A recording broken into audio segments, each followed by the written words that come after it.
ఒక చిన్న గ్రామంలో ఒక అవ్వ ఆమె మనవడు కలిసి ఒక చిన్న గుడిసెలో జీవించేవారు.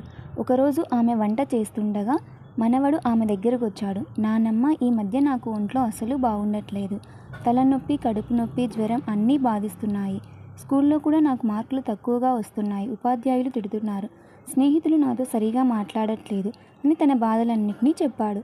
అవ్వ తన మనవడికి ఎలాగైనా జీవిత సత్యాన్ని వివరించాలని, చూడు నాన్న, నువ్వు ఈ ఉడకని వండని బియ్యాన్ని అలాగే తినగలవా అని అడిగింది. చీ, అస్సలు తినలేను అన్నాడు మనవడు. మరి కేవలం నీళ్లు త్రాగి జీవించగలవా అని నానమ్మ అడగ్గా, లేదు అని జవాబిచ్చాడు మనవడు. కూరలో వేసే కారం ఒక్కదాన్ని తిని కడుపు నింపుకోగలవా మళ్ళీ అడిగింది నానమ్మ. అమ్మో, నా వల్ల కాదని చెప్పాడు మనవడు. మరి ఉప్పు అని అడిగిన నానమ్మను, లేదు నానమ్మ, కానీ ఇవన్నీ ఎందుకు అడుగుతున్నావని ఎదురు ప్రశ్నించాడు మనవడు.